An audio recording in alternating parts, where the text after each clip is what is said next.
Nous sommes dimanche, mesdames et messieurs. Et bien, dimanche, c'est la rétrospective de la semaine. Cela permettra à ceux qui ont manqué les temps forts de l'actualité d'être un peu à la page. Aujourd'hui, je suis avec une intelligence de mon pays, une compétence de mon pays, comme j'aime bien le dire. Et bien, aujourd'hui, nous allons débattre avec Deo Nkoussou. Très heureuse de vous recevoir, Monsieur Nkoussou. Merci aussi, très honoré. Deo Nkoussou, on sait que dans le Congo central, vous n'êtes pas concerné par les élections des gouverneurs, mais je crois que ce sujet vous intéresse parce que vous avez été gouverneur à un moment. Si on vous disait de faire une petite lecture de ces élections qui vont se dérouler incessamment, est-ce que vraiment ça va? Parce qu'il y a beaucoup de problèmes. Hein. On a invalidé des candidatures, il y a certains politiques qui ne sont pas contents, il y en a qui crient même à l'injustice et tout ça. Si on vous demandait de faire une petite lecture de ces élections de gouverneurs. À dire vrai, moi personnellement, je ne les aurais pas organisées.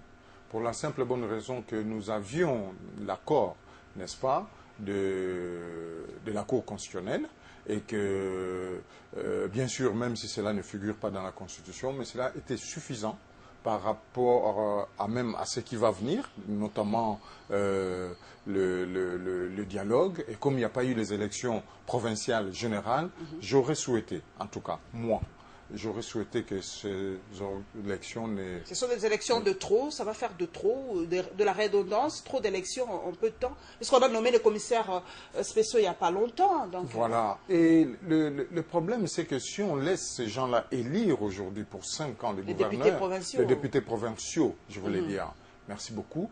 Et pourquoi on ne passe pas, on ne fait pas aussi les élections des sénateurs?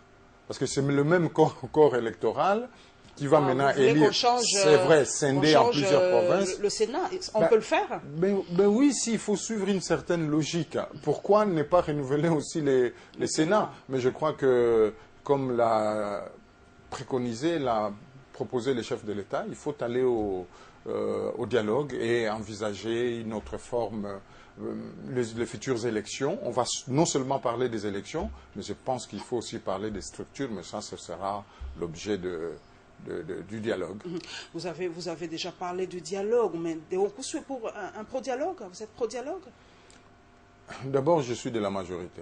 Ah, donc cela va de soi. Je soutiens le chef de l'État, qui est le chef de la majorité présidentielle. Je suis pro-dialogue pour la simple et bonne raison que pour la première fois, le Congo va avoir l'alternance politique. Peu importe que cela soit aujourd'hui ou demain.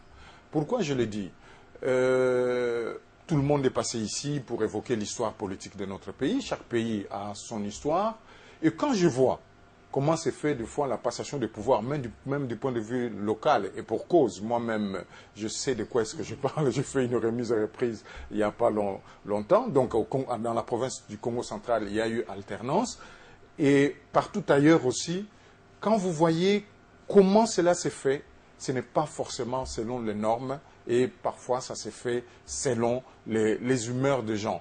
Alors aujourd'hui, je pense que le dialogue va nous permettre de mieux atterrir, de faire cette alternance quand les conditions seront réunies. Vous savez, ici, tout le monde dans notre pays est en train maintenant de faire référence aux articles de la Constitution. Moi, je persiste et je signe. Je ne suis pas juriste, certes, mais je crois que tous les articles de la Constitution se valent. Okay. Et qu'aujourd'hui, il faut 10 ans, d'ailleurs 10 ans après, il faut revisiter cette constitution et faire les choses pour que les choses aillent, nous allons pour que les affaires de notre pays soient mieux gérées. De plein pied dans la rétrospective, mais Deo Nkoussou, vous avez effleuré les élections qui se passent ailleurs. C'est vrai que ce dimanche, il y a eu des élections au Bénin, au Congo-Brazzaville et tout ça, mais on a l'impression que le Congo-Brazzaville et le Bénin appartiennent à deux continents différents. Les élections au Bénin, ça se passe vraiment comme l'eau. Ça coule facilement, on n'a pas coupé l'Internet, on n'a pas coupé le téléphone, on n'a pas coupé les SMS, mais au Congo-Brazzaville, on a l'impression que pourquoi on se pose même la question, pourquoi couper les SMS, pourquoi couper l'Internet si les élections sont crédibles et transparentes? Vous savez, comme je l'ai dit tout à l'heure, chaque pays a son histoire politique. En ce qui me concerne, je suis droit de l'homiste, j'adore la liberté, d'expression. Je ne sais pas pourquoi les autorités, ils expliquent, les autorités congolaises du Congo-Brazzaville, je voulais dire, ils ont expliqué du fait que l'opposition avait mis en place une CENI, pour faire simple, une CENI bis chez eux. Ils ont pensé qu'au lieu de se fonder sur les rumeurs, qui peuvent subvenir des communications entre la population ou entre les membres de l'opposition, on a essayé un peu de voir. Ouais, vous savez, c'est comme ici un peu Kanyama, le général Kanyama, je le salue là où il est, quand il y a eu l'affaire de Marie Missamou, il sait pourquoi il est parti si précipitamment avec le corps de la dépouille de Marie Missamou. Quand il y a eu l'histoire de Léopard, vous savez, quand il y a des questions d'ordre sécuritaire, ces questions-là...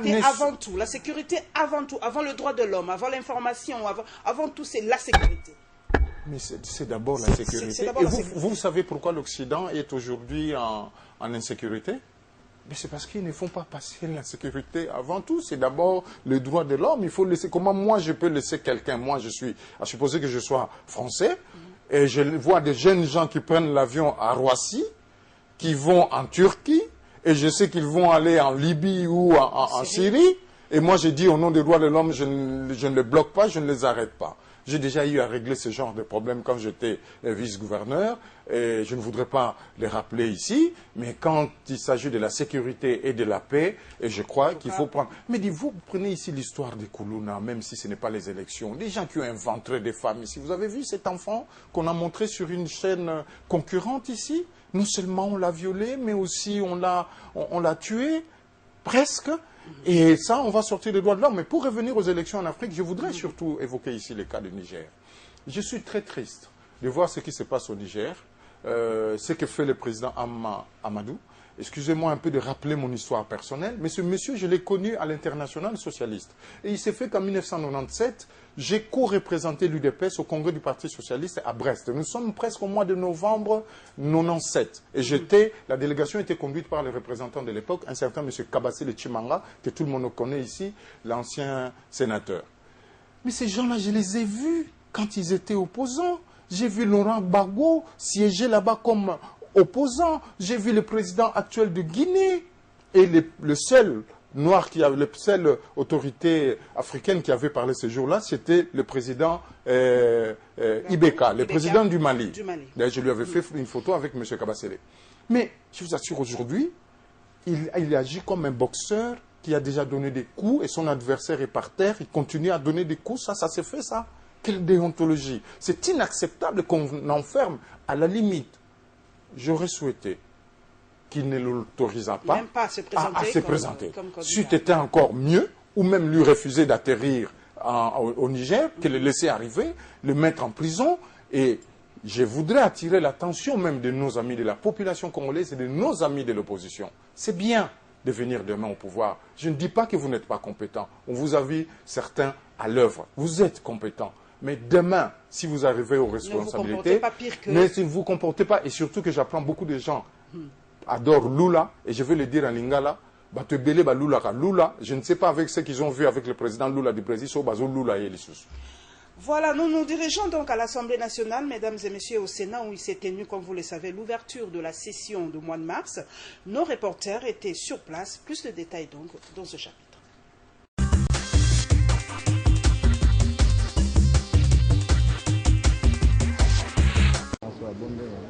Comme à l'accoutumée, différentes personnalités ont répondu présent à la cérémonie d'ouverture de la session de mars, ici à la Chambre basse du Parlement.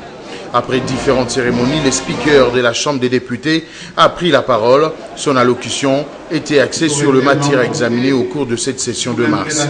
L'on note l'examen de certaines lois en vue de l'aboutissement des différentes réformes.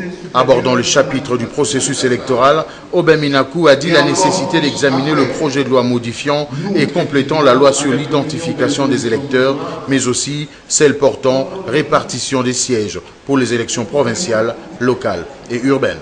Comme l'on pouvait s'y attendre, le président de l'Assemblée nationale n'a pas élagué la question du dialogue. Aubin Minakou a précisé que les résolutions de ces assises seront entérinées par le Parlement.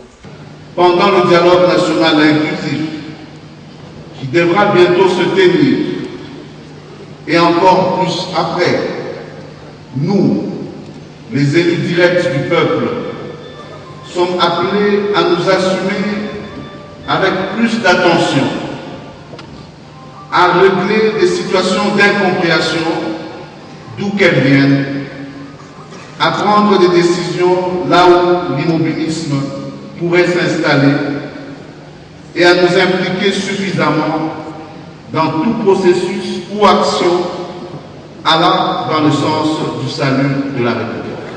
Le président de l'Assemblée nationale est aussi revenu sur la situation économique internationale avec ses conséquences sur le plan national.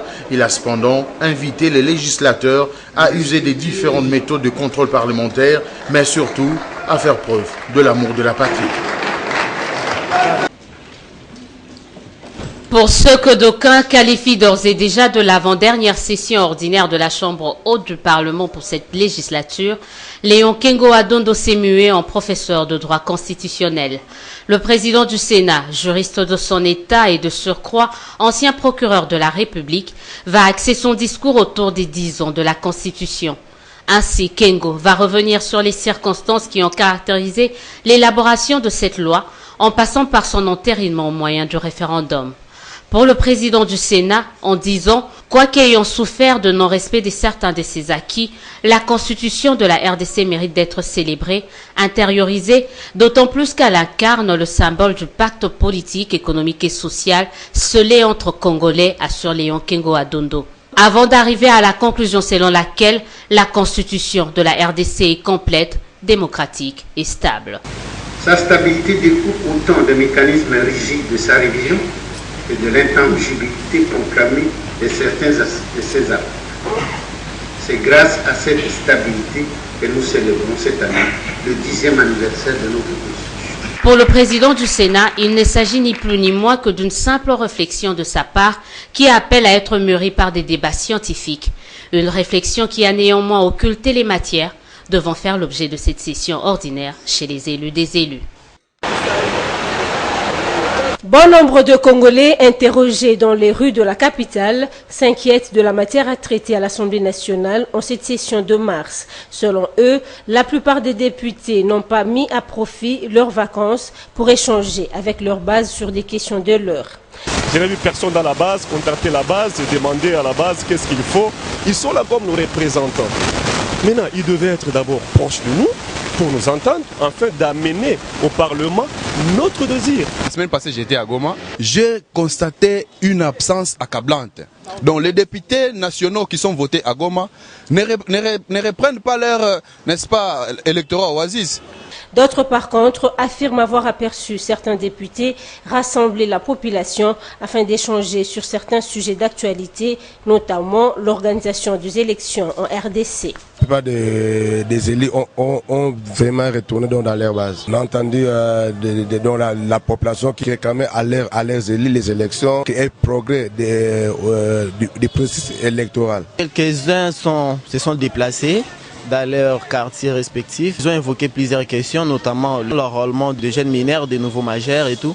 La session de mars étant ouverte, ces Congolais attendent des élus du peuple un engagement ferme, histoire d'aplanir les divergences. Les parlementaires doivent, n'est-ce pas, raisonner autour de, n'est-ce pas, de la constitution de la CENI. Comment est-ce que la CENI doit être crédible et répondre aux desiderata de la population congolaise. Qui nous amène des bonnes solutions, des bonnes propositions pour que notre pays soit en paix. Et on veut que la démocratie soit en marche. En tant que députés, ils ont été avec leur base, ils ont reçu des informations. Face à tout cela, nous espérons que non, il y aura quelque chose de bon qui va peut-être nous faire éviter à mener le pays dans le chaos. 2016, une année de tous les enjeux, les Congolais espèrent avoir des éclaircissements sur certaines questions qui font l'actualité au pays.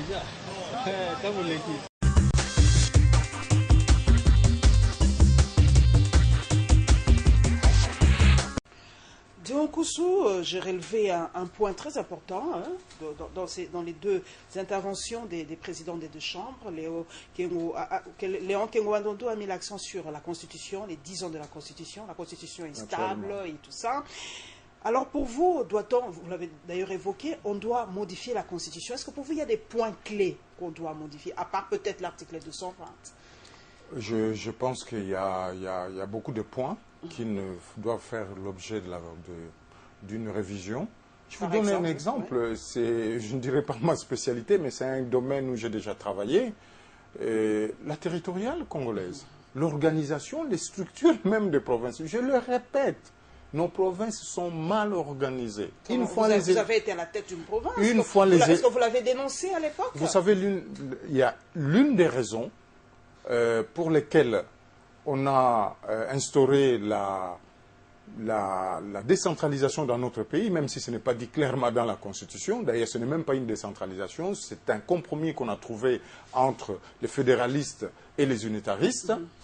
L'une des raisons, c'était que l'on rapproche les gouvernants des gouvernés. Vous vivez là où vous vivez, à Kinshasa et un peu partout ailleurs. Vous voyez vraiment qu'on rapproche les gouvernants des gouvernés. Je ne m'en prends pas aux gouverneurs des provinces, mais c'est notre système qui est organisé comme ça. Est-ce que la population sait même que quand l'Assemblée provinciale se réunit et que la population doit y aller, est-ce que la population a accès au budget? Qui ici à Kinshasa connaît le budget de la ville de Kinshasa? Moi, pour la première fois, j'ai été payé dans la province du Congo central avant les élections de 2006. Et quand j'ai commencé à parler du budget de la province, quelqu'un est passé à la télévision pour dire, en Kikongo, pour dire, mais il est venu d'où là? Oui, il est en train cet homme-là qui est en train de parler maintenant de finances provinciales. Oh, la redevabilité. Notre société civile, on ne la retrouve efficace que quand il s'agit de parler des questions politiques. Excusez-moi. Mais c'est l'occasion rêvée de la société civile de parler de la redevabilité des dirigeants. Vous avez été élu aujourd'hui. Les députés provinciaux sont presque inutiles parce que ils sont tellement habitués avec les gestionnaires des provinces et c'est humain. Je l'ai dit sur la chaîne nationale en janvier 2012, quand les copains contrôlent les copains, cela peut aboutir, aujourd'hui je le dis un peu plus correctement, à l'affaiblissement du fonctionnement des institutions. Alors mettons un système où il y aura vraiment redevabilité, où les gens ne vont pas prendre en otage les gouverneurs par exemple, et lui imposer des choses. Quand vous y étiez à la tête d'ailleurs, vous avez été candidat gouverneur au compte de la majorité présidentielle de Nkosu? Je voudrais aujourd'hui faire une révélation. En 2012, quand je suis candidat au poste de gouverneur, je ne suis pas le candidat de la majorité. Je suis le candidat du président de la République, Joseph Kabila. Qui est autorité morale de la majorité. Qui est autorité morale de la majorité. C'est la va de soi. Permettez, madame, je vais vous expliquer. Il y a un petit comité de la majorité qui s'était réuni. Il avait choisi le gouverneur actuel, ce petit comité. Et finalement, le président de la République qui voit là où les autres ne voient pas. Parce que lui, il a accès à nous et il nous connaît mieux. Et après une expérience de 8 ans, je pense qu'il était quand même indiqué que celui qui était là puisse continuer, prendre la relève du gouverneur Mbachi, qui venait donc d'occuper son siège à l'Assemblée nationale. Et c'est pourquoi je pense, même par rapport aux élections qui sont en train de se dérouler maintenant, qu'il serait vraiment intéressant que la majorité fasse très très attention, qu'on privilégie d'abord l'intérêt des collectivités ou des entités où les gens vont être choisis. Je ne veux pas revenir sur la situation du Congo central. Suivez mon regard. Je suis aussi Aubin Milakou qui a parlé en des termes très très clairs. Ils sont les élus directs. Donc direct, vraiment, ce sont les représentants directs du peuple. Mais on se pose la question, après les dialogues, les recommandations seront entérinées par l'Assemblée nationale. Y a-t-il pas double emploi? Est-ce que l'Assemblée nationale ne peut pas faire le travail que fera ce fameux table ronde de dialogue? Parce qu'ils sont déjà là. C'est pas double emploi? Je pense que la question qui nous préoccupe actuellement, c'est les futures élections. Les futures élections, je voulais dire, l'alternance. Je pense que cela dépasse le cadre de l'Assemblée nationale. Le cadre de l'Assemblée nationale. Ce sont nos représentants, pardon.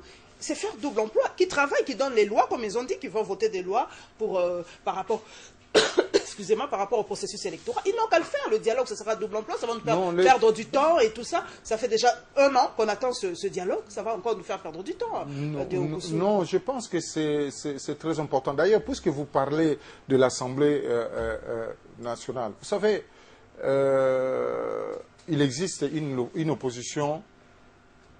Extra-parlementaire? Non, il existe une opposition que nous connaissons. Est-ce que vous savez qu'il existe une loi sur le statut de l'opposition? Ça existe.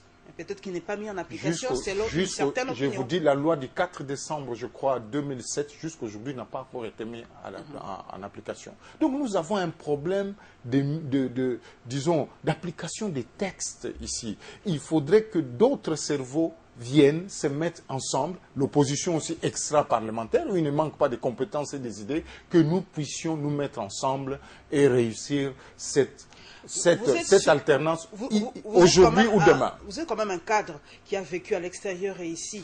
Et c'est le énième dialogue de Nkusu. Est-ce que vous êtes sûr que cette fois-ci, ce dialogue sera différent des concertations nationales, sera différent de... Il y en a eu combien? Je ne sais même pas. Table ronde de Loulouabourg, je ne sais pas moi, Palais des Marbres 1, Palais des Marbres 1, dialogue intercongolais. On en a eu tellement. Est-ce que le peuple a encore besoin de ces dialogues on a l'impression qu'on tourne en rond. On se pose franchement la question. Madame, une fois de plus, nous avons été rattrapés par notre goût immodéré de l'inachevé. C'est ce que vous êtes en train de dire. Mais regardez la conférence nationale souveraine. On n'a pas appliqué jusqu'au bout. Et aujourd'hui, quand vous regardez, il y a le tenant de la conférence nationale souveraine, qui est aujourd'hui piloté par, qui sont aujourd'hui présidés par le Premier ministre Etienne Tshisekedi. Et il y a aujourd'hui nous qui sommes issus du dialogue intercongolais. Vous voyez un peu l'AFDEL et tout, quand l'AFDEL éclate, ça donne le RDC, ça donne le RCD, parce que beaucoup de gens ne le disent pas, le RCD est venu c'est une dissidence de l'AFDEL. Il ne faut pas toujours avoir peur de la réalité. Donc, aujourd'hui, ce sont ces deux-là qui doivent se retrouver. Qui est qui? Tshisekedi et Kabila? La révolution issue de l'AFDEL et la conférence nationale souveraine. C'est ça, Tshisekedi et Kabila. Le président Kabila, Joseph Kabila, Kabange, et le président, et ce sont les deux qui tiennent en main la destinée de la RDC. Et le président de l'UDPS. Ce sont les deux qui tiennent en main les destinées de la RDC. Mais quand vous avez vu les élections, le premier c'était qui? Le deuxième c'était qui? Et il y a eu le troisième, M. Vital Kamerhe, qui ne faut pas oublier. Donc, je crois que les gens doivent se mettre ensemble. D'ailleurs, puisque nous parlons très souvent de l'opposition, je vais ici d'ailleurs reprendre la lecture même d'un article qu'a évoqué récemment Maître Nkoulou quand il parlait du dialogue et consorts. Il y a, tout à l'heure j'ai évoqué la loi portant sur le statut de l'opposition. Il y a l'article 16 qui dit en son point 4 que l'opposition a notamment le devoir de privilégier le dialogue et la concertation sur les grandes questions d'intérêt national et dans la résolution de différents politiques. Si je ne me trompe pas, l'opposition a été la première à réclamer ce dialogue juste après les élections de 2011, si ma mémoire est bonne. Madame, je ne me trompe pas quand même. Madame, je vous connais très perspicace et vous avez raison. Mais aujourd'hui, face aux enjeux, soit face aux réalités, et quelqu'un ici est passé, Ban Ki-moon, pour ne pas citer son nom, lui-même a dit, vous avez vu ce qui s'est passé en Libye, vous avez vu ce qui se passe aujourd'hui en Syrie, évitons cela. Il faut que nous ayons notre État entier après les futures élections. C'est vrai que nous allons dialoguer, nous sommes rattrapés je suis content que vous le dites comme ça. Moi, je pose la question. Nous devons dialoguer, nous sommes rattrapés par le goût de l'inachevé, mais moi, je pose la question des responsabilités de Nkusu. C'est vrai qu'aujourd'hui, tout le monde se dédouane. Moi, je ne cesserai jamais de poser cette question, les responsabilités. Ici, en République démocratique du Congo, personne, alors là, personne n'est responsable du chaos actuel. Personne. Ni la CENI, ni le gouvernement, ni la présidente. Personne n'est responsable. Madame, là, le monde... On ne sort pas du chaos comme ça. Ce chaos vient de quelque part. Ce n'est pas une génération spontanée, cette situation que l'on vit aujourd'hui, des Okusu. Permettez, madame, le mot est un peu fort, là. Comment ça, fort? On n'est pas en plein chaos, là. Il n'y a pas de chaos. Le président Joseph Kabila Kabange est en train de conduire son mandat, il est en train de gouverner, nous sommes encore...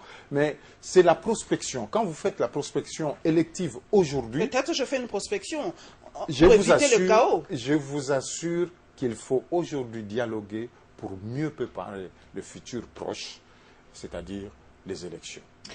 Voilà, mesdames et messieurs, nous allons maintenant assister à 2 points de presse successifs. Le point de presse du docteur Denis Mukwege et le point de presse de la CPI, de l'agence de la CPI, le secrétaire de la CPI ici en République démocratique du Congo.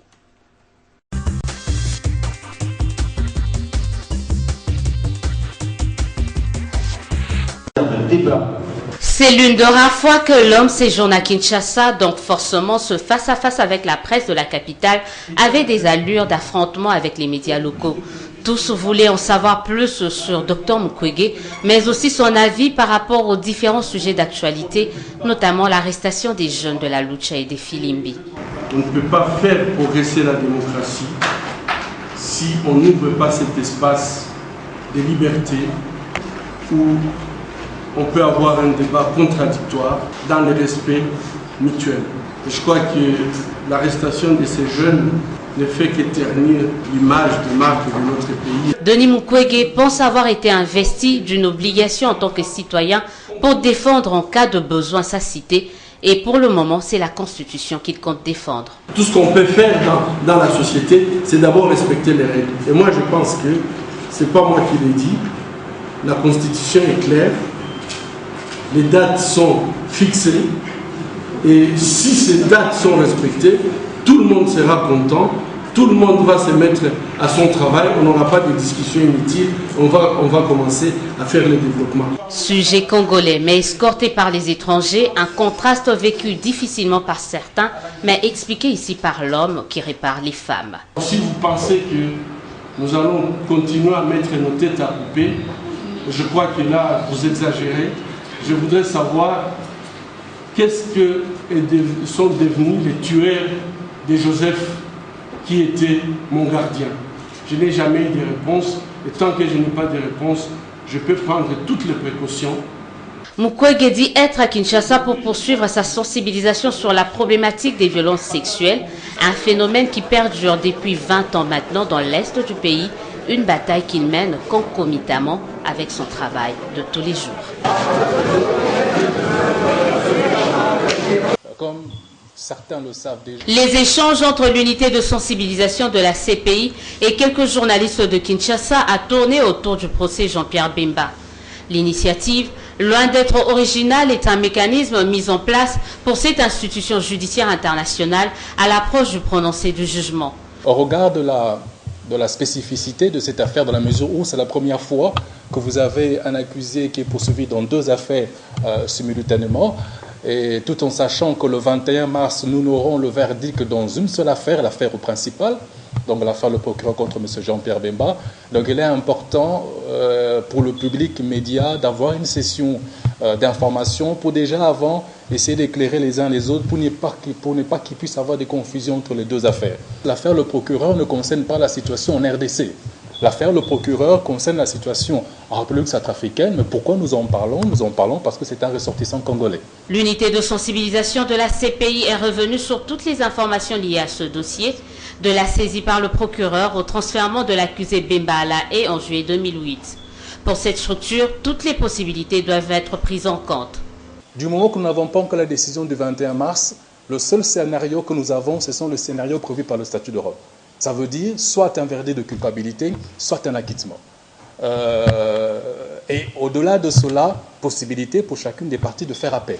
Pour rappel, Jean-Pierre Bemba serait pénalement responsable de 2 chefs de crime contre l'humanité et de 3 chefs de crimes de guerre prétendus commis dans le cadre de la situation en République centrafricaine en 2002 et 2003.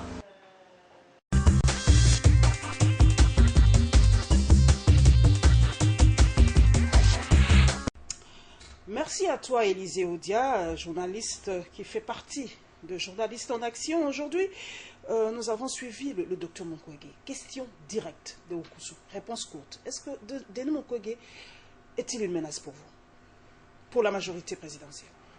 Pourquoi Denis Mukwege serait-il une menace? Moi, j'ai vu cet homme que j'admire. Hein, je ne sais pas, parce que j'ai épousé une femme médecin, je suis féministe aussi, c'est le mois de la femme. Quand on voit le travail qu'il est en train de faire, c'est un travail formidable. Mais on se rend compte, on a l'impression, peut-être une fausse impression, que nos autorités ne révalorisent pas son travail. Il a obtenu des prix ailleurs, prix Sakharov. Il est même 2 fois déjà plébiscité pour le prix Nobel de la paix. Mais on a l'impression que la RDC ne reconnaît pas les mérites de ses propres fils. Oh, ça m'étonnerait. Ça m'étonnerait. Tout homme... je pense qu'il jouit de tous ses sens, ne peut qu'admirer le travail qu'il est en train de faire.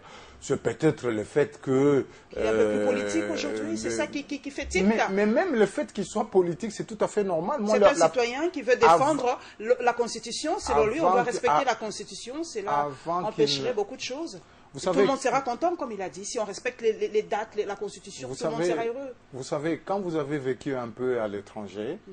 Moi, je trouve le cursus de ce monsieur tout à fait normal. Le jour où je l'ai entendu parler il n'y avait même pas de prix obtenus et consorts, qui n'étaient pas encore primés. Je vous assure, je savais déjà qu'il n'allait pas, dans quelques mois, il allait entrer sur le plateau politique. Donc, moi, personnellement, je ne suis pas surpris.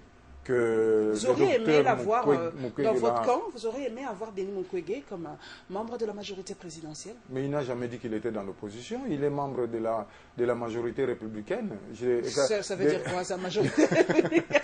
Il est membre. Vous nous créez des concepts. Il est membre de la majorité républicaine, et nous tous qui aimons la République démocratique du Congo, il est à sa place. Madame, moi je suis profondément démocrate. Et je vous assure, quand tout à l'heure j'ai évoqué ma jeunesse, les Thomas Louaka et consorts qui à l'époque ne faisaient pas encore la politique vont vous le témoigner, toutes les manifestations de Paris. Donc même quand je vois les jeunes là de Filimbi, pour moi, personnellement, bon, en dehors peut-être d'autres langages qui peuvent atteindre la dignité d'un certain nombre de nos autorités, quand je les vois manifester, ça me rappelle, moi, ma jeunesse. Parce que je ne fais que ça. J'ai battu le pavé de Paris. Les sanctions n'ont pas trop disproportionnées. Ce sont quand même des jeunes. Je ne sais pas s'ils ont, selon l'autorité, bon, ils sont subversifs et tout ça, mais eux, ils disent qu'ils emploient que de moyens pacifiques. Ils n'ont pas d'armes, ils n'ont rien, c'est leur voix... Et tout ça, mais on a l'impression que les sanctions sont trop disproportionnées. Il y a même une femme de 22 ans, Rebecca, qui est en prison, simplement à cause de leurs revendications. Ne doit-on plus revendiquer en RDC?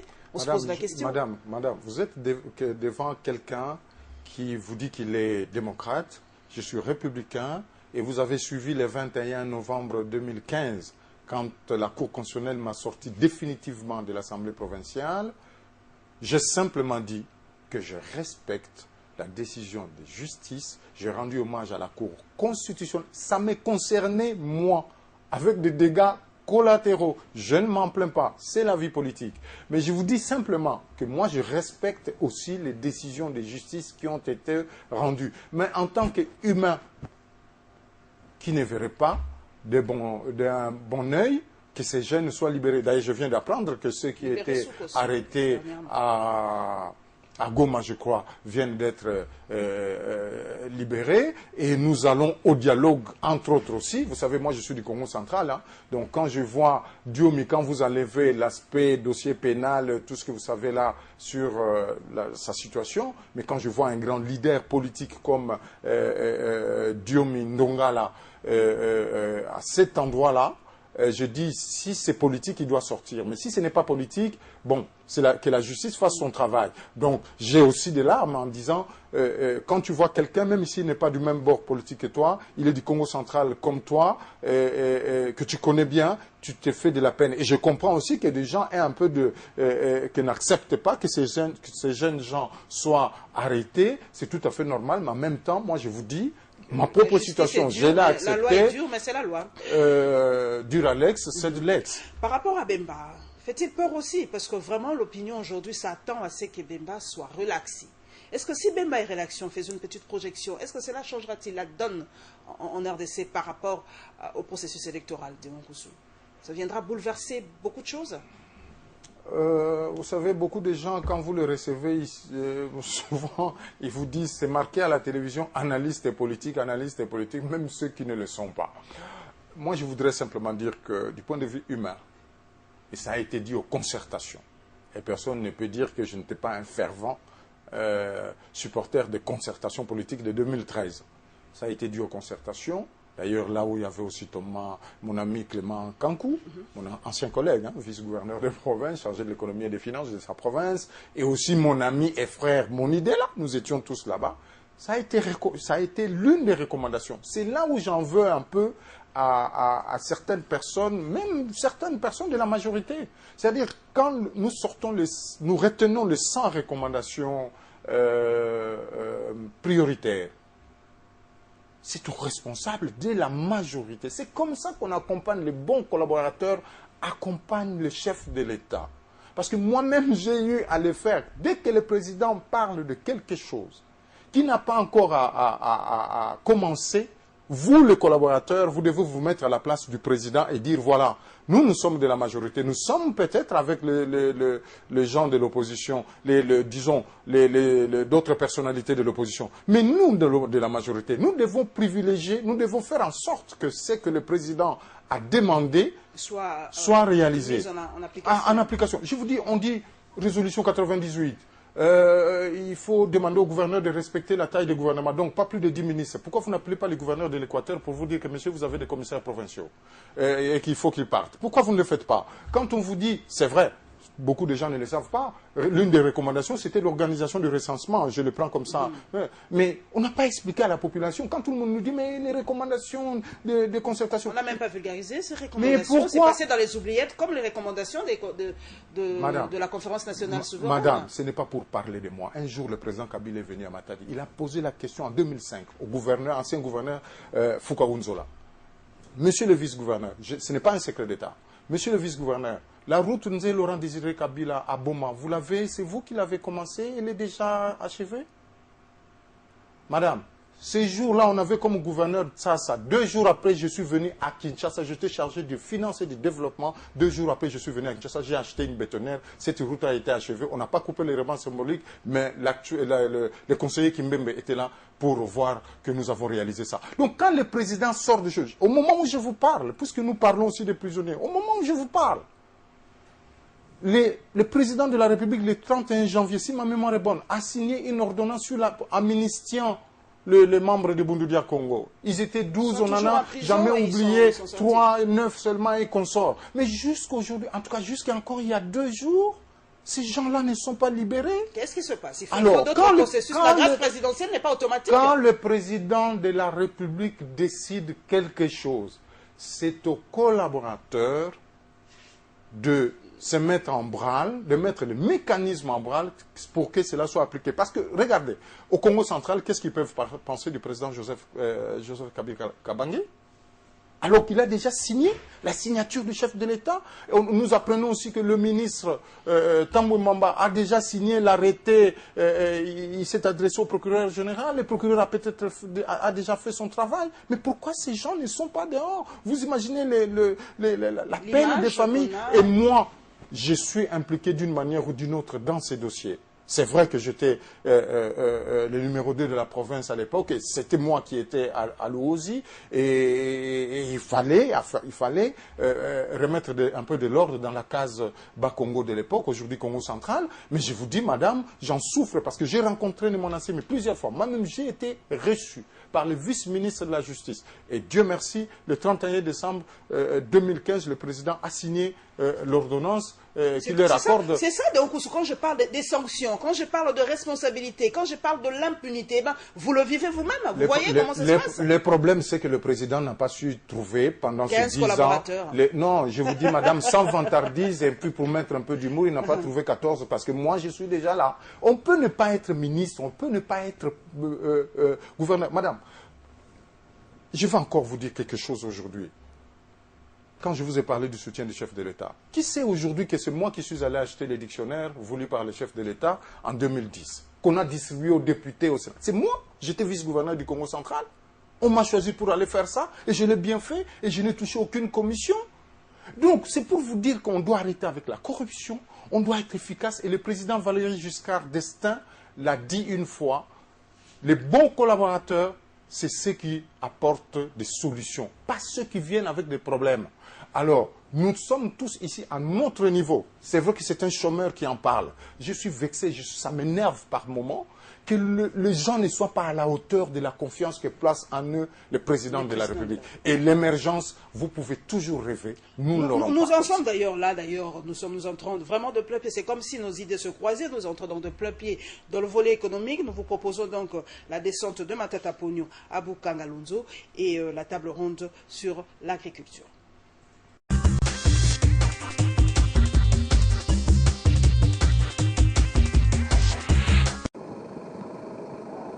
Une année après la plantation de manioc, l'heure est à la récolte. Et c'est le Premier ministre lui-même qui est venu cueillir ce produit de Bukangalonzo.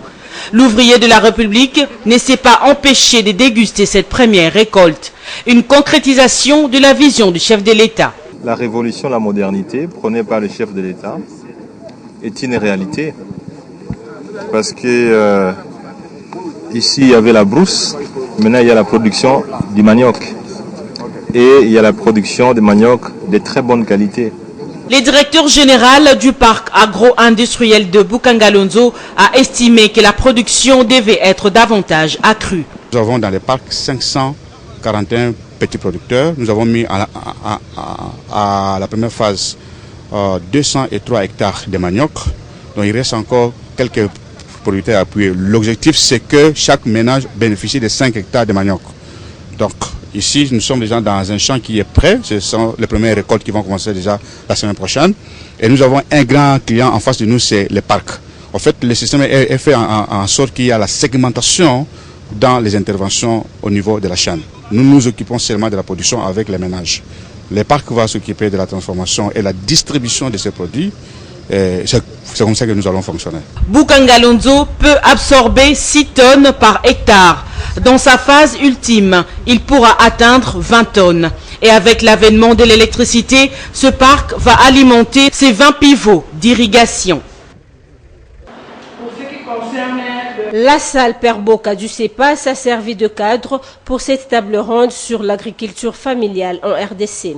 Ces assises de 3 jours ont permis aux participants d'échanger sur des questions qui rongent ces secteurs, notamment l'absence de politique agricole axée sur la promotion de l'agriculture familiale, d'où ce constat. Qu'en République démocratique du Congo, la situation de l'agriculture familiale est paradoxale, alors que 70% de la population congolaise vivent de l'agriculture et contribuent à 46% au produit intérieur brut, l'apport de l'État à la promotion de l'agriculture familiale n'a jamais atteint 3%, et pourtant la déclaration de Maputo prévoit à 10% le budget à allouer à l'agriculture.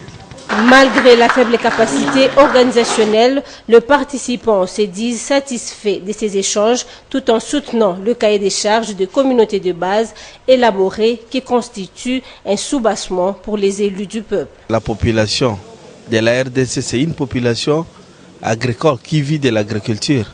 Et nous pensons qu'avec les cahiers des charges, ça va nous permettre à pousser les députés, afin que les députés aussi puissent pousser le gouvernement à agir en faveur de l'agriculture familiale.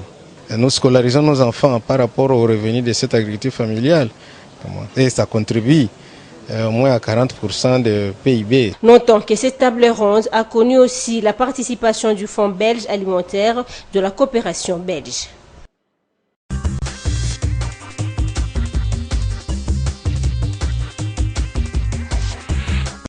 Dion-Koussou, vous avez été gouverneur d'une province qu'on dit agricole, qui était nourricière d'ailleurs de la capitale, mais c'est toujours relégué au second plan. L'agriculture, depuis longtemps, on donne vraiment la priorité aux mines. Et pourtant, on a 90% des terres arables en République démocratique du Congo. Mais je crois que à quelque chose malheur est bon maintenant que nous nous rendons compte qu'il faut aussi vraiment développer l'agriculture et l'organiser, la mécaniser. C'est ce qui donne aujourd'hui Bukangalonzo. Et nous, au Congo central, nous attendons à Luozi. J'espère que nous serons le deuxième parc. On a promis qu'il y aura des Bukangalonzo partout. Parce qu'en Kundi, là-bas, nous avons la deuxième vallée après celle de Ruzizi qui est là-bas. Il y a eu beaucoup de projets qu'on n'a pas vu se réaliser. J'espère que cette fois-ci, nous aurons notre parc. Vous savez, l'agriculture, le développement de l'agriculture, c'est par là que commence le développement.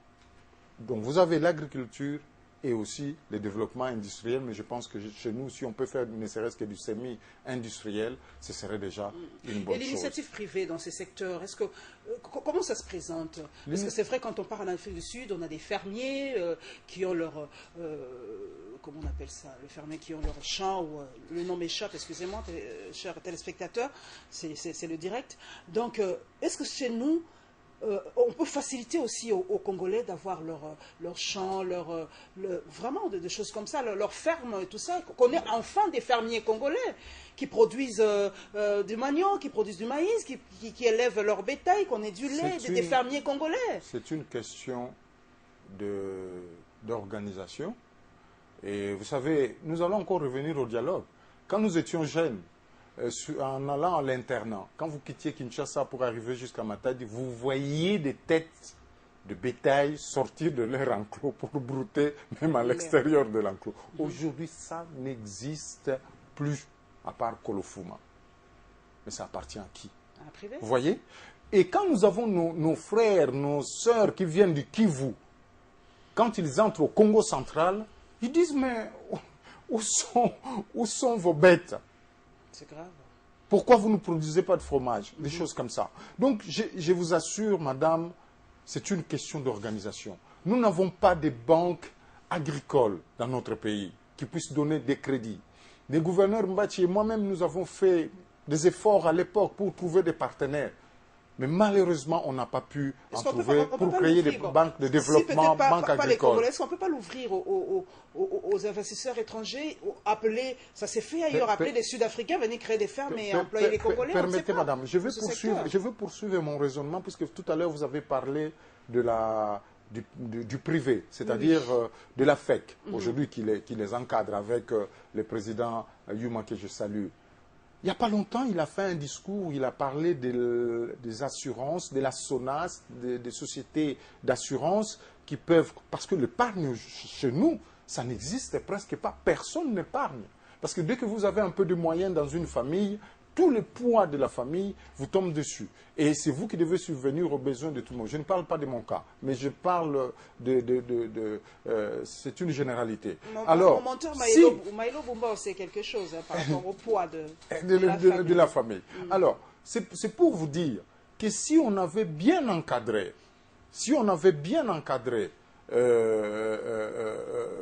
la SONAS, par exemple. Hein? Quand je dis encadré, ce n'est pas au niveau de Mme Carole. Là, il n'y a pas de problème. Mais lui donner des missions. Moi-même, j'ai vendu des assurances.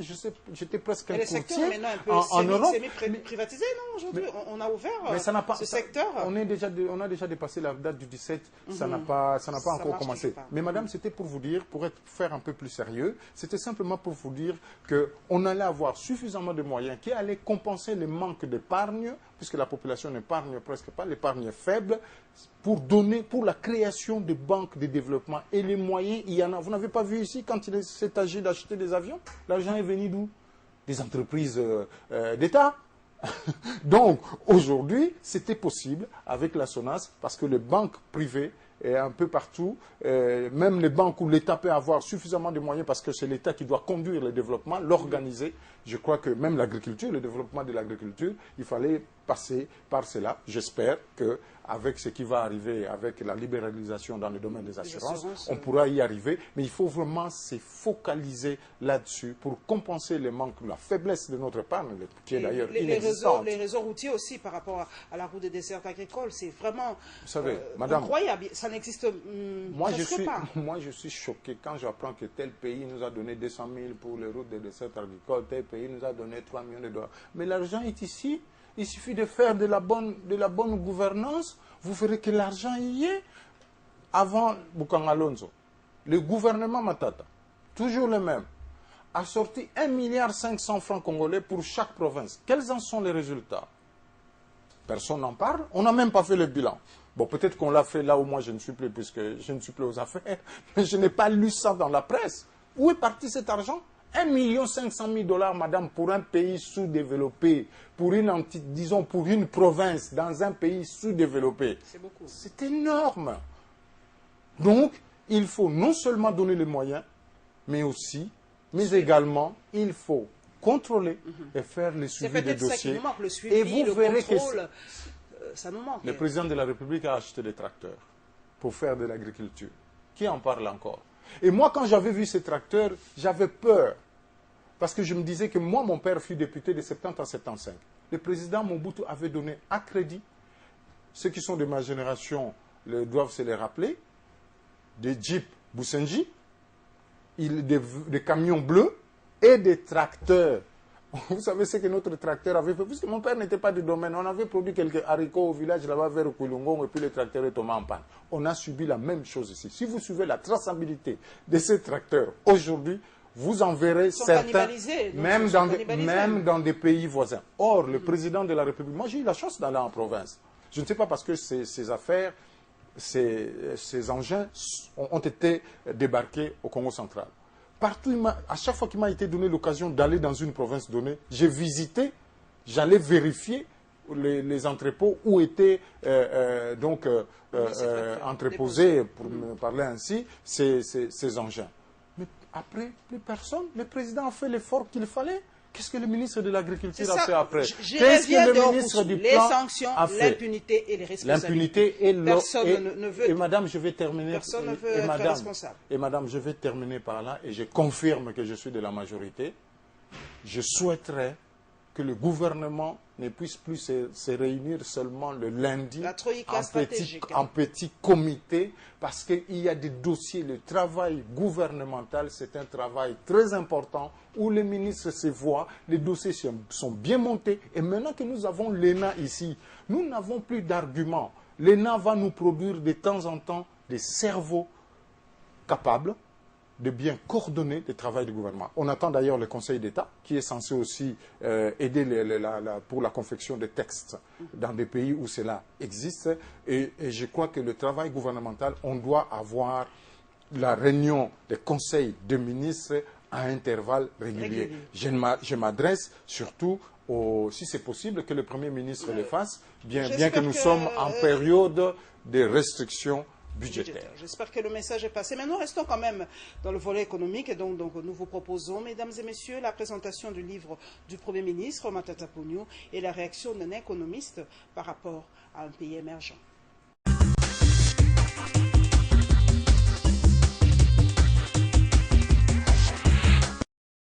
Pour un Congo émergent, l'ouvrage a été présenté devant un public homogène par son auteur, Augustin Matata Ponyo.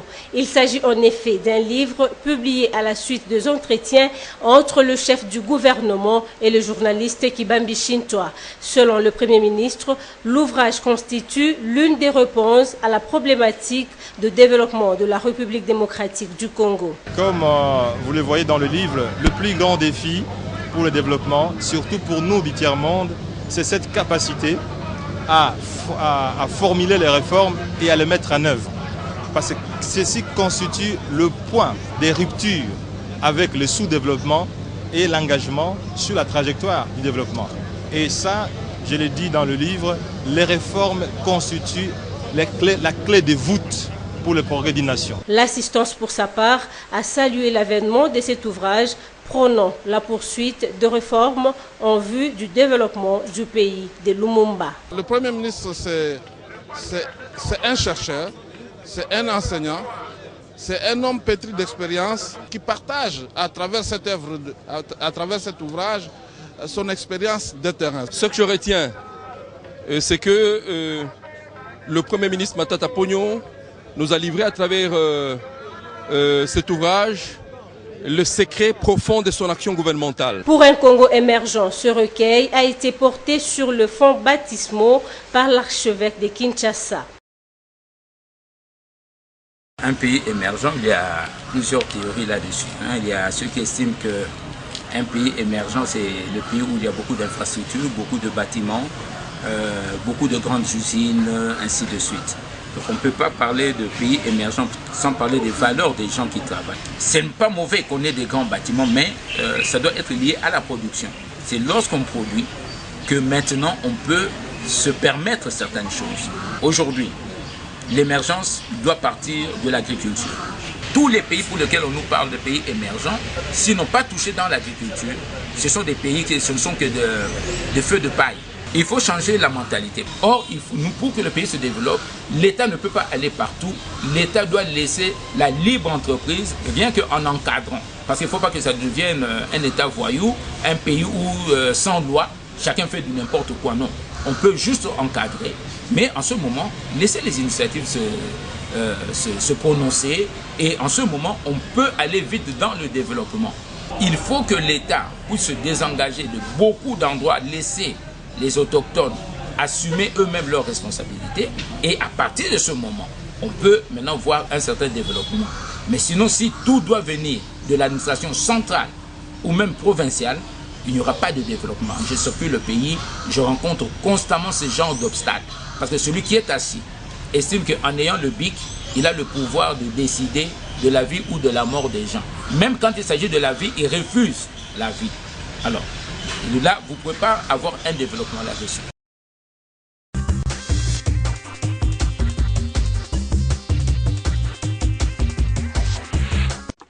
Merci à toi, Léonie Kabengele. Nous avons suivi les propos d'un économiste par rapport à l'émergence. C'est vrai qu'on parle beaucoup de l'émergence ces derniers temps, Théo Koussou, parce que chez nous, quand le concept commence, on vous martèle dessus. Aujourd'hui, c'est l'émergence d'ici 2030, il y en a d'ici 2050.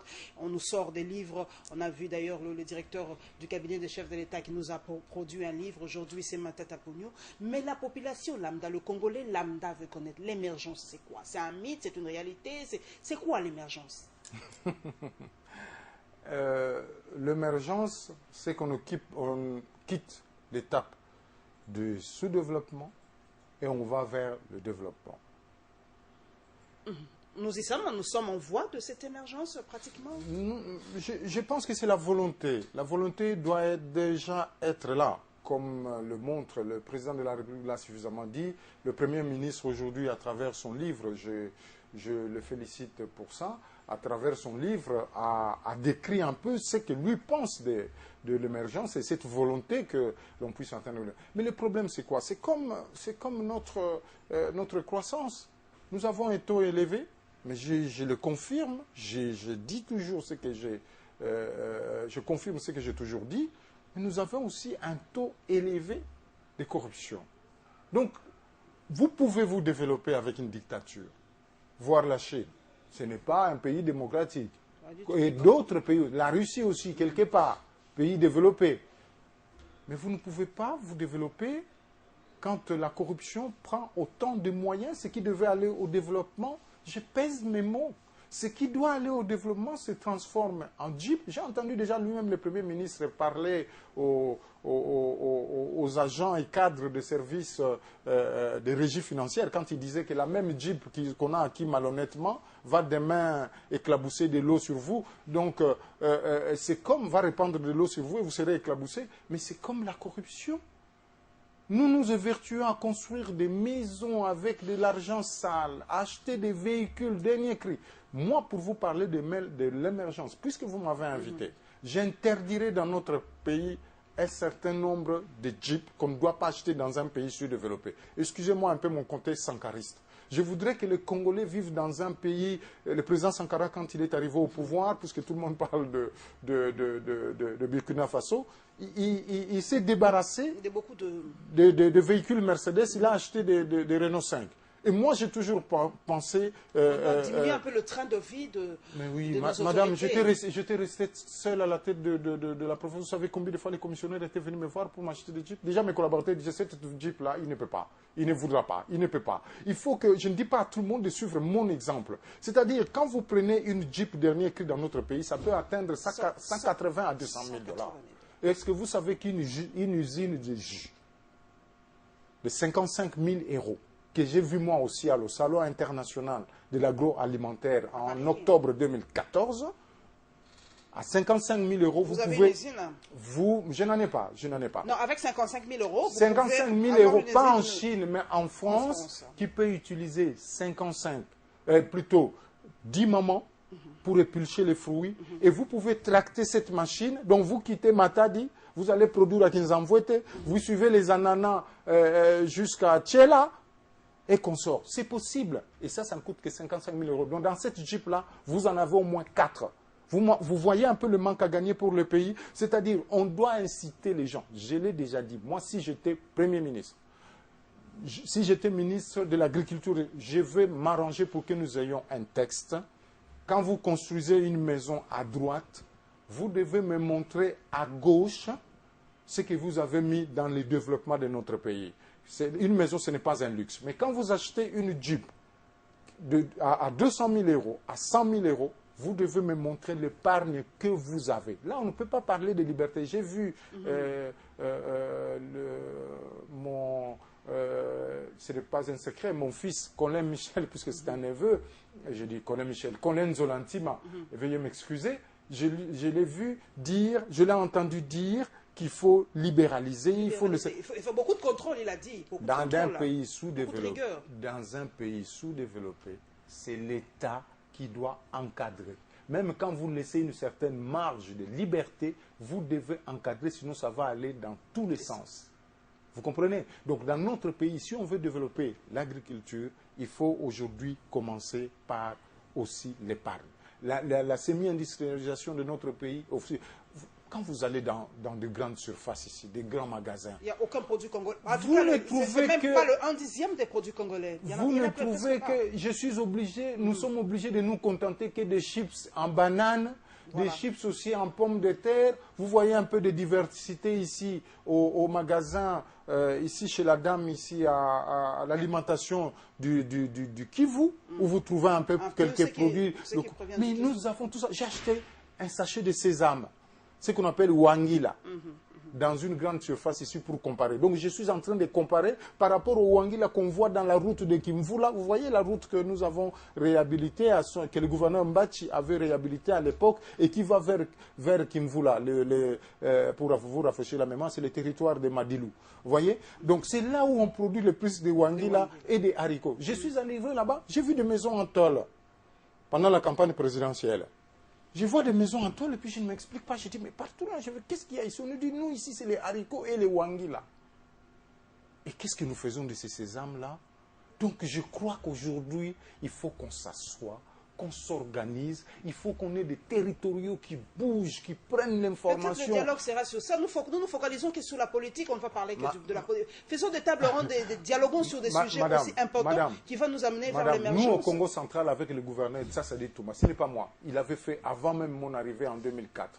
Voilà des grands commis de l'État. À l'époque, ça dit Thomas. Il fut un grand gouverneur. Il fut même maire de Likasi, de Kolwezi ou quelque chose comme ça. C'est quelqu'un du Congo central. Après, il est passé par la ville de Boma et il a fini directeur de province et gouverneur de la...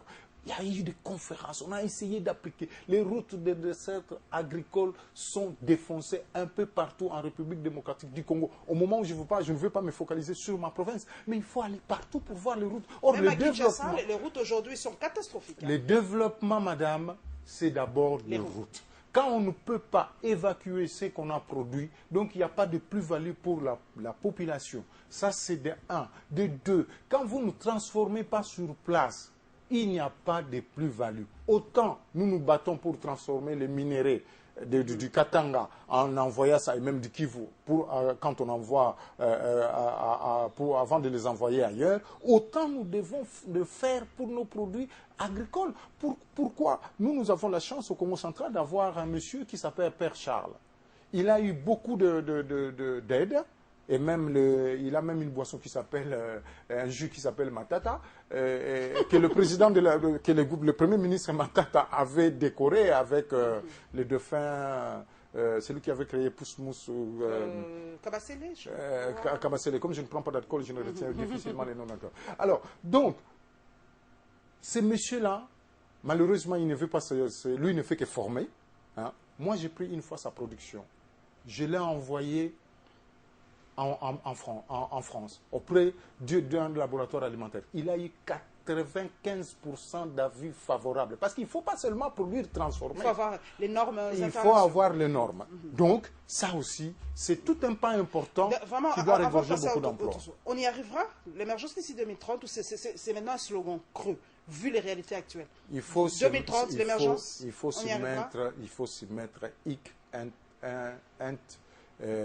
nunc. Comme on dit en latin. En latin, voilà. Coup d'œil dans vos activités de nos partis politiques, deux comme à l'accoutumée, mesdames et messieurs, le MLC et le Front du Peuple.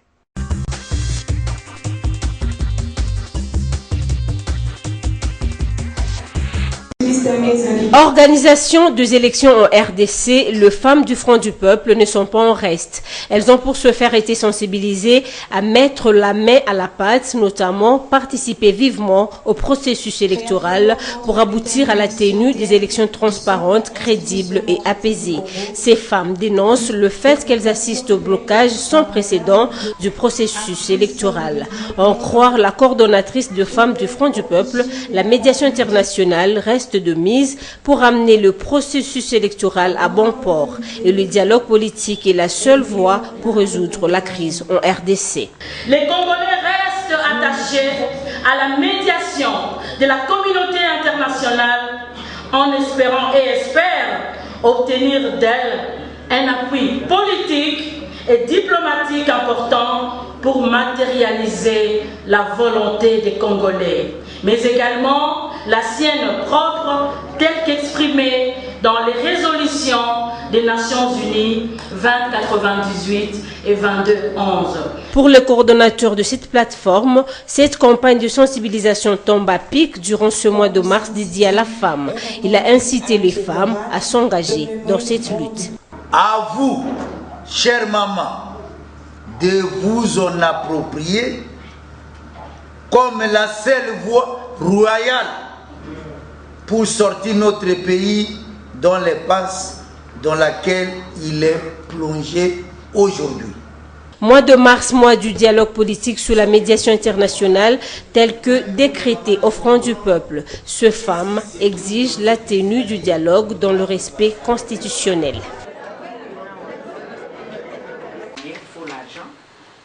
Cathy Kalanga et les siens reprennent le bâton de pèlerin à la recherche de la conservation de la paix. La quête d'un tel idéal est à la base de cette rencontre entre la société civile dans toute sa diversité et le MLC. Autour d'une table, pendant plus d'une heure, les deux parties vont échanger sur les questions majeures de leur pays, en toile de fond, la tenue d'un dialogue. Nous avons dit que le dialogue a perdu sa connotation. Le concept de dialogue est devenu « asseyons-nous, parlons et partageons les pouvoirs ». Mais la Constitution nous l'interdit. Nous interdit de faire des arrangements, des combines politiques pour nous partager les pouvoirs. La Constitution nous a donné une ligne de conduite basée sur le contrat social que nous avions eu. Personne ne peut prendre le pouvoir par la force et personne ne peut l'exercer aussi en violation de la Constitution. La société civile, elle, entend pleinement jouer son rôle et n'entend nullement baisser les bras. Si la société civile est venue aujourd'hui la rencontrer, c'est parce que nous pensons que la femme, c'est une artisane de paix. Nous allons continuer parce que nous devons instaurer un dialogue permanent. Ce dialogue permanent va nous aider à résoudre beaucoup de problèmes que nous connaissons aujourd'hui dans notre pays. Et la société civile ne voudra que jouer son rôle d'une église au milieu du village pour amener les politiques à concorder. Ces échanges ont également été un moment propice pour aborder la question du genre et de la parité homme-femme. Occasion de saluer l'action des deux femmes à la tête de ces deux structures, à savoir Eve Bazaïba en tant que secrétaire générale du mouvement de libération du Congo et Cathy Kalanga comme porte-parole de la société civile dans toute sa diversité.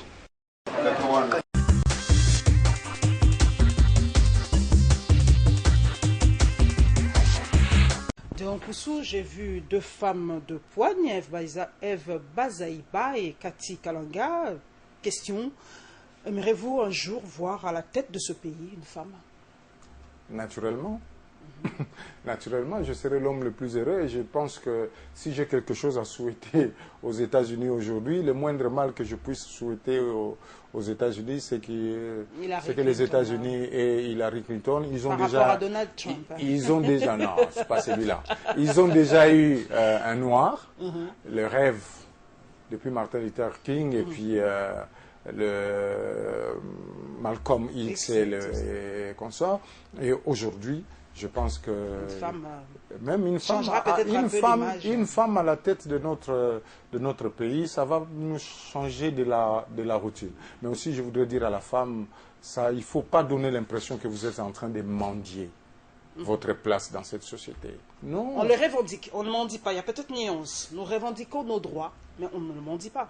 Mais quand vous revendiquez, je pense que vous n'êtes pas obligé d'aller voir les hommes pour revendiquer. On est genré, le monde est genré, on ne peut pas vivre sans les hommes. Moi je crois qu'il faut sa place dans la société. On doit la gagner, on doit la mériter. Et je vois beaucoup de dames aujourd'hui qui dirigent les partis politiques. Il faut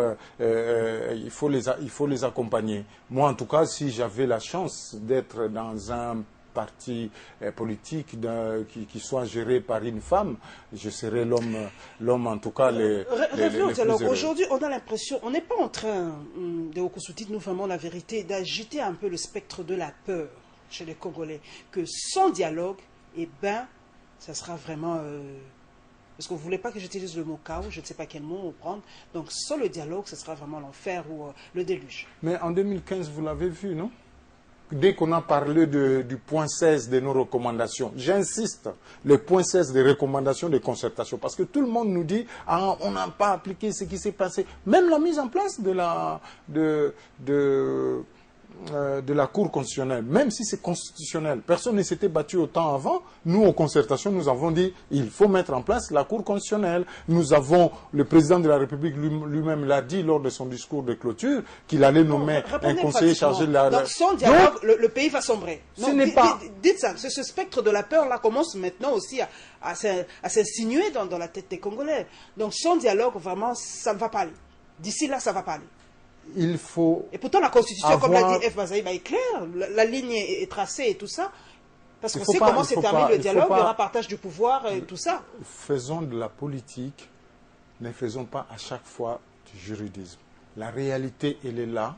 Moi, j'ai confiance en Corneille, en ce monsieur-là, le président de la CENI, quand il nous dit qu'aujourd'hui, en l'état actuel des choses, contredit par son prédécesseur, Ngoï Moulouna, qui a dit c'est pas ça. En l'état actuel des choses, nous ne pouvons pas organiser les élections et il a donné un délai. Il faut réviser ces fichiers électoraux.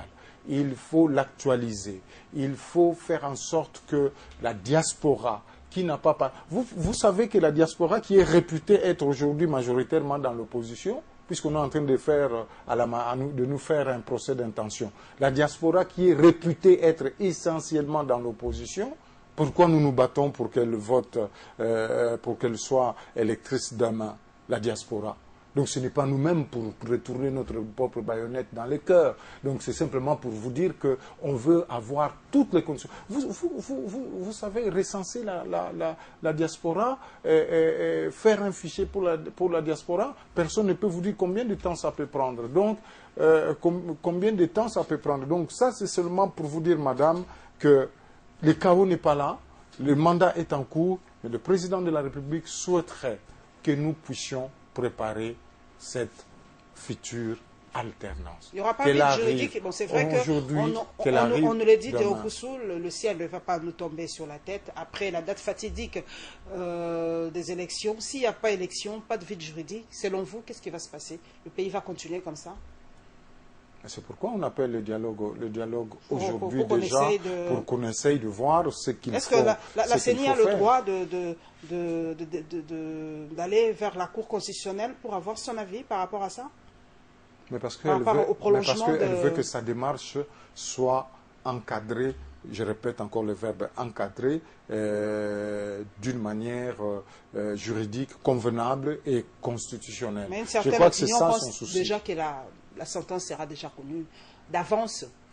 Mais madame, c'est ça. Il répondra favorablement à la requête de la CENI. C'est ce qu'on appelait à l'époque la vitalité. C'était le terme qu'aime beaucoup, que Tshisekedi dit, quand on avait nos petits conflits là et tout, il disait, mais c'est la vitalité démocratique. Moi, ça ne me fait pas peur à chaque fois qu'on dit une certaine opinion. Oui, une certaine opinion doit avoir une opinion. Si une certaine opinion n'a plus d'opinion, ça signifie qu'il n'y a pas de démocratie. Moi, je n'en souffre point. Ok. Nous allons terminer par la centrale électorale. Nous ne pouvons ne pas en parler, mesdames et messieurs, parce que nous sommes vraiment en pleine année électorale et nous vous proposons le procès de Christopher Ngoy.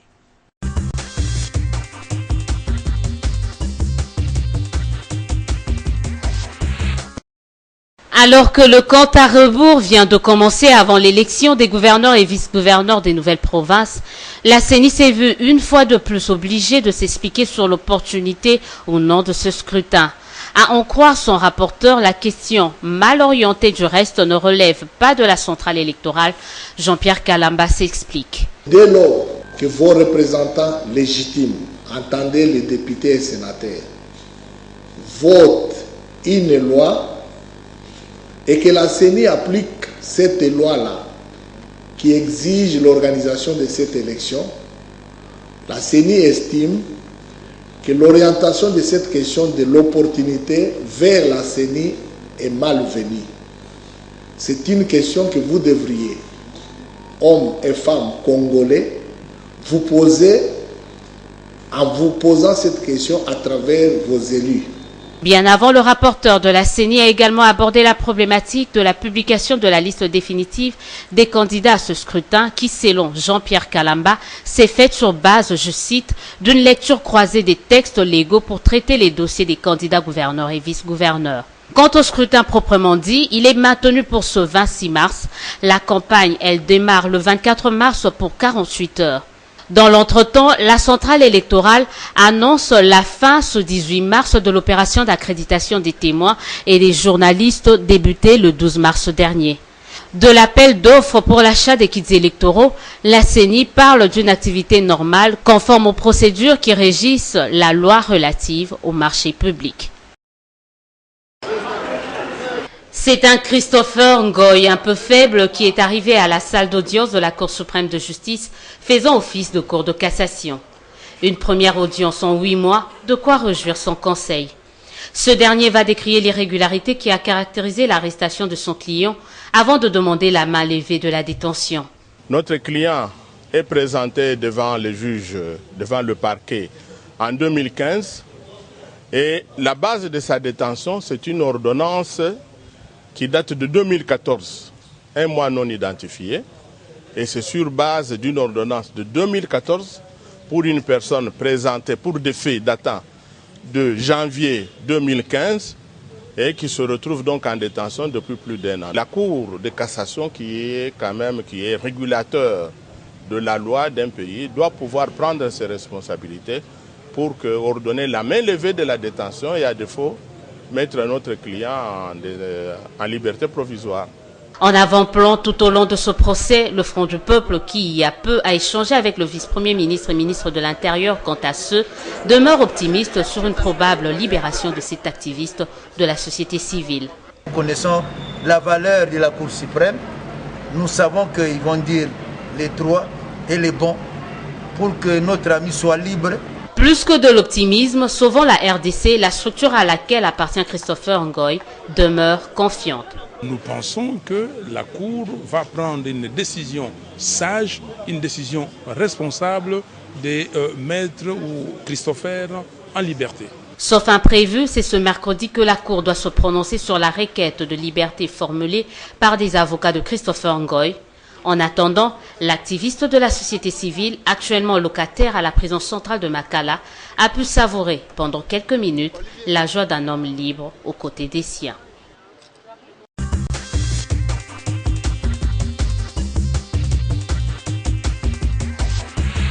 Donc, Nkoussou, nous revenons un peu par rapport aux élections des gouverneurs, parce qu'on va parler de la CENI, mais il y a quand même beaucoup de députés provinciaux qui ont changé de parti, qui étaient dans tel autre, et puis ça pose pas problème par rapport à leur élection. Bon, les problèmes avec cette situation, c'est que par rapport à l'arrêt qui a été pris, l'arrêt de la Cour constitutionnelle du 21 novembre qui concernait l'Assemblée provinciale du Congo central en matière d'interprétation, en principe, la Cour constitutionnelle a demandé que l'application stricte de l'article 110 de notre Constitution, son point 6, c'est-à-dire tout député provincial, tout sénateur, tout député, tout sénateur, même les suppléants qui ont quitté délibérément leur parti politique sont censés renoncer à leur mandat. Et chez nous, les députés provinciaux, c'est appliqué mutatis mutandis. Mais avant la révision constitutionnelle de 2011, cela ne concernait pas les députés provinciaux. Nuance. Cela ne nous concernait pas. Mais depuis la révision, cela nous concerne aussi. Donc quand on voit le nombre de députés qui ont changé de parti politique, il y a de certaines provinces où, sud Bangui, je crois c'est 18, c'est 20 sur 24, parce que la plupart des provinces ont une moyenne aujourd'hui de 24. Est-ce que quand ils votent pour le président des assemblées, est-ce que ce vote est régulier? Quand ils votent aujourd'hui quand ils vont voter demain pour le gouverneur, parce que dans certaines provinces, ça commence déjà à poser problème. Mais en même temps, je dois être sincère, franc et honnête. Est-ce que c'est la faute de ces députés? La CENI programme des élections. Je prends la récente programmation, le 25 octobre. On nous dit qu'il y a élection. Moi, si je sais, je n'ai plus d'atome crochu avec tel parti, je change, parce que je sais qu'à partir du 25, les mandats, je l'ai dit, vous voyez, je suis honnête et lucide quand je parle. Ce n'est pas pour m'en prendre aux gens. Donc, ce n'est pas la faute de ces députés. La faute est à ceux qui n'ont pas organisé des élections. Mais si ces gens-là votent conformément à l'arrêt R-Cons 126 de la Cour constitutionnelle, peut poser problème. Et je sais que d'ici là, nous allons terminer les gens vont revendiquer. par le cas de Christopher Ngoé, de l'acharnement ou simplement la loi fait... la justice fait son travail. Je viens de vous évoquer, j'ai parlé tout à l'heure, quand on a parlé de Filimbi et de Lucha, je vous ai dit, je vous ai donné mon impression. Humainement, j'ai compati. Vous allez encore me dire que je parle de moi. J'étais dans un petit comité à Paris qui se battait qui se battait contre les expulsions des Congolais. Une fois, je suis allé au tribunal, je suis allé à Bobigny, dans la salle, j'ai pleuré quand j'ai vu un ami, un frère, venir comparaître avec des menottes. J'ai pleuré. Et depuis ce jour-là, je ne me suis plus rendu là-bas. Et je supporte très mal les emprisonnements. Je ne sais même pas me rendre à Makala, même quand j'ai un membre de la famille là-bas. Mais je me dis simplement que vous-même, vous avez entendu l'honorable honoraire Lissanga Bonganga quand il a parlé. Il fait confiance à la Cour suprême. Vous faites confiance aussi à notre justice? À notre justice. Et quand je vois aussi que ces compatriotes est défendu par ce brillant avocat et frère maître Mukendi que j'appelle Mukulumpa. Donc je me dis que les choses sont entre de bonnes mains et que ce n'est qu'une histoire de temps. Nous n'allons pas terminer en tout cas la toute dernière question. Je crois que nous sommes en train d'atterrir par rapport à la province du Congo central. Je vrai que j'avais reçu quelqu'un ici sur ces plateaux qui parlait de la liquidation de la République démocratique du Congo. Moi, j'avais prononcé le mot balkanisation, mais lui avait dit liquidation de la RDC. Est-ce pour vous, aujourd'hui, de Nkoussou, on doit revoir un peu cette histoire des frontières et voir un peu les entités administratives de la RDC parce qu'on nous les a imposées, l'extérieur nous l'a imposé, et aujourd'hui, en tout cas, il est grand temps de mettre ce dossier sur la table et de liquider la RDC. Non, il ne faut pas liquider la RDC. Je pense simplement que nous devons... La volonté de vivre ensemble, elle est déjà là. Mobutu avait focalisé l'essentiel de son travail à mettre le Congo ensemble, ce qui est poursuivi aujourd'hui par l'un de ses successeurs, en l'occurrence le président Joseph Kabila Kabange. Nous sommes encore ensemble. C'est pourquoi je reviens encore au dialogue pour vous dire qu'il faut faire très attention. Parce que quand vous voyez des voix comme ça s'élever, les voix de mon frère Nzinga, je crois, et je vois aussi Nkaka Nimwanansemi parler de la même chose, de l'ancien royaume du royaume Congo avec K, je vous assure que nous devons faire un effort pour vivre ensemble tel que nous sommes aujourd'hui. Et si demain, par malheur, il nous arrive encore des secousses que nous avons connues entre 96 et 98. Encore à la signature 98, donc entre 96, parce que c'était déjà la guerre, hein, bien que de libération, l'entrée de l'AFDEL jusqu'aux élections de 2016. Je pense que il y a des gens qui peuvent commencer à croire que nous, au Congo central, peut-être que le Kivu est tellement loin, ça ne nous concerne pas. Et que nous, par rapport à ce qui se passe au Katanga, on ne veut plus profiter de l'argent du cuivre pour nous développer, nous allons nous contenter de notre port. Et surtout, ce que beaucoup de gens ne savent pas, il y a beaucoup de diamants et beaucoup d'or et beaucoup de minéraux, mais ce sont les Belges qui avaient dit que non, faites l'agriculture pour nourrir la capitale. Alors, nous pouvons aussi commencer peut-être à chercher dans notre sous-sol et ne plus rien avoir avec les autres. Et c'est comme ça que je vous dis, madame, le président de la République qui voit loin, quand vous recevez les gens ici, ils parlent souvent du juridique. Mais il y a beaucoup de politique, il y a beaucoup de frustration aussi sur un certain nombre de gens. Quand vous avez vu les gens de Bundoudia Congo, à tort ou à raison, faire ce qu'ils avaient fait, c'est vrai qu'à une certaine limite, j'avais condamné, j'y ai moi-même, je me suis opposé fermement. Dieu merci, aujourd'hui j'ai de très bonnes relations avec le BEDEM et surtout avec Nkaka et l'honorable Mantezolo. Je vous dis simplement que le président de la République qui voit très loin, il ne voudrait pas qu'à l'occasion de l'alternance à venir aujourd'hui ou demain, que ce pays implose. J'ai suivi notre ambassadeur en Chine qui a dit peut-être la même chose que moi. Il a dit, l'ambassadeur Okoto, est-ce que vous savez que si aujourd'hui nous faisons cette alternance n'importe comment, ce pays peut imploser. Moi, je voudrais qu'on lui évite cela. Voilà, mesdames et messieurs, merci donc à Deo Nkusu d'être passé à la barre. L'expression est consacrée. Merci beaucoup. Alors, merci à vous aussi, mesdames et messieurs, pour votre fidélité. Merci. Je voudrais quand même ajouter un mot, m'adresser ici au président, ça va vous sembler bizarre, au président François Hollande. La même rigueur qu'il met pour un certain nombre de pays, il doit aussi mettre cette rigueur-là contre son ami ou à l'endroit de son ami Mamadou Issoufou pour qu'il laisse vraiment l'opposition évoluer. Pourquoi pas au Congo-Brazza aussi. Donc, mesdames et messieurs, donc, vraiment encouragement à la population du Congo-Brazzaville. Nous savons que les élections en Afrique est vraiment une période de tension. Nous le vivons nous-mêmes. Donc, vraiment beaucoup d'encouragement et nous nous retrouverons avec le même plaisir, mesdames et messieurs, le dimanche prochain. Inch'Allah.